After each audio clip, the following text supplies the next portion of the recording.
Allah subhanahu wa ta'ala tells us in the Quran about other creations beside us.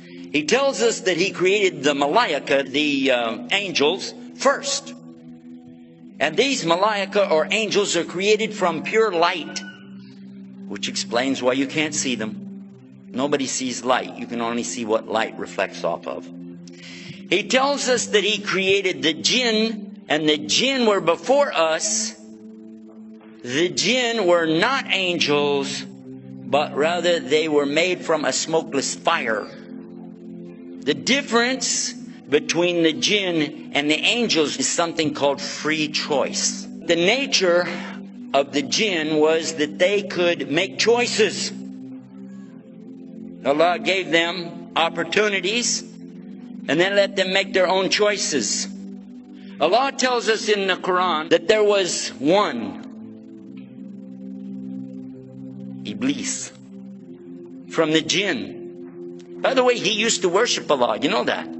He used to worship Allah exactly when the sun comes up. When it's first a little ball out there on the horizon. When it's straight overhead, and when the sun is sinking down, just when it makes a ball on the other side. Those 3 times. And that's the 3 forbidden times for us, isn't it?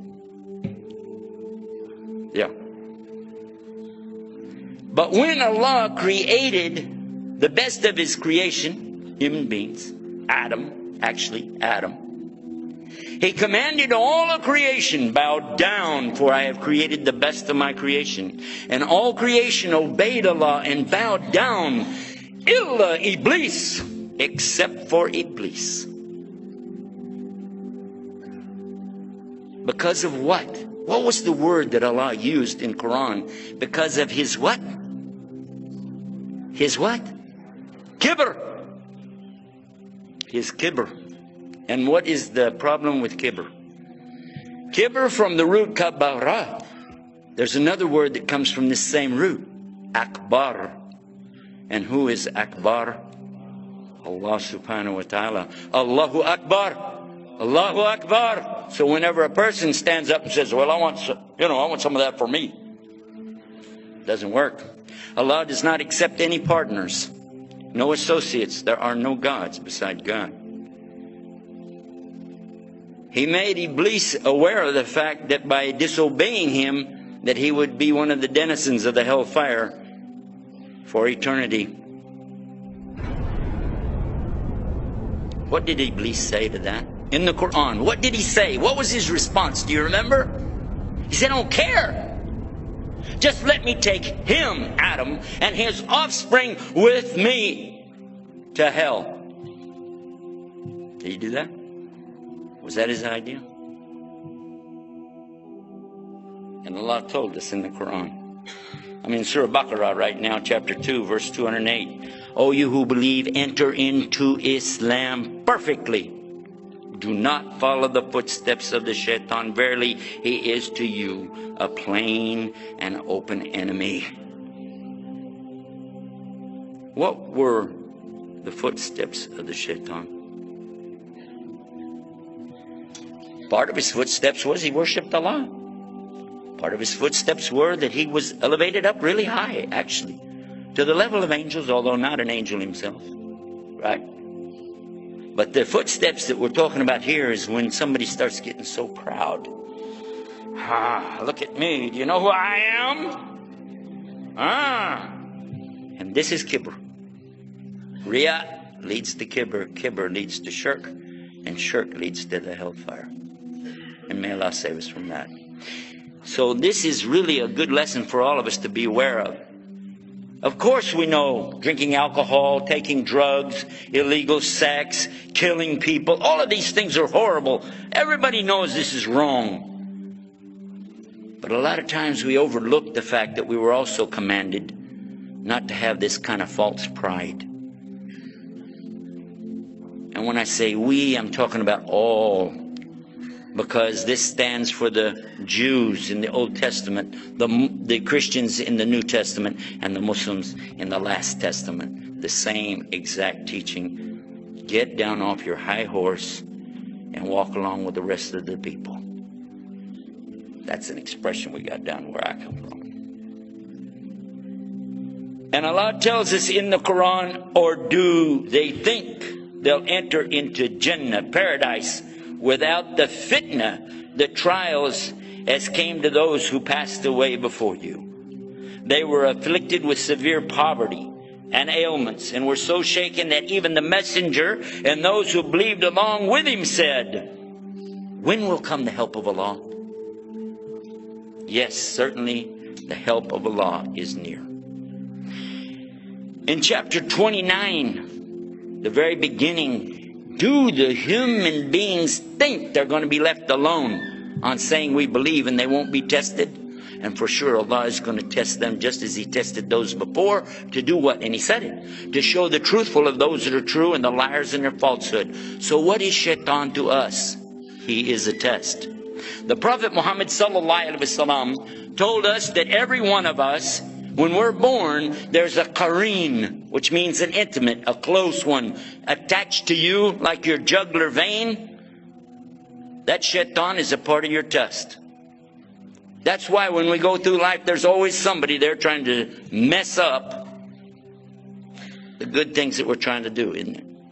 Somebody always telling you, like even you did a good deed, you want to give some charity, and somebody saying, you know, show that off a little bit. Let people know what you're doing, right?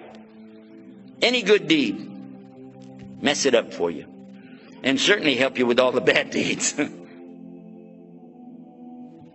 Who is this devil? Is he real? Or is it a figment of your imagination? Or is it just something in philosophy? According to the Quran, he's very real. Substance is real, you just don't see it. He lived before us, he's still alive today. That's an amazing subject right there, isn't it? That's amazing. Sometimes I hear Muslims tell me if I just had more knowledge, you know, more knowledge. How many times you heard that? If we just had more knowledge. I'd like to encourage all of us to have more knowledge, because definitely this is something important in Islam. But at the same time, do you think just knowledge by itself is going to save you? Is that going to be your salvation? Because wouldn't you think that the devil has got some knowledge by now?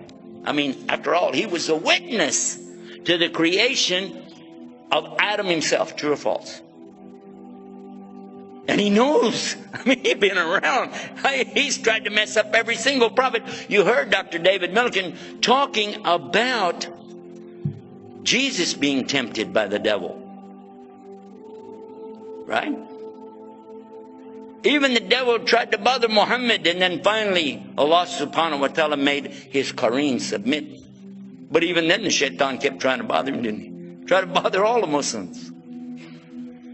Where did evil come from? Did you want to know that? A lot of people will tell you evil came from the devil. They said it. I heard a lot of people tell me that. Comes from the devil. But if it came from the devil, that means the devil has power. Does the devil have any power? If he does, that means that Allah's got competition. If Allah has competition, then there's a power split out there somewhere, and that means shirk. And we don't believe in that. So according to us, nobody created evil except Allah. Allah created evil. How many think that's a mistake? Is that a mistake? Is that what I just said? Did Allah create evil, yes or no? We can take a vote. Tell you what, before you go too far, and I'll read it for you. Say, I seek refuge with the Lord of daybreak. From what? From the evil that He created. As a test for you and me. Who created it? Allah. Wow. Say, I seek refuge with the Lord of daybreak from the evil that He has created, from the evil of the darkening night as it comes with darkness, and from the evil of malignant witchcraft, and from the evil of the envier, hasad, whenever he practices hasadin, the hasad, when he practices his envy.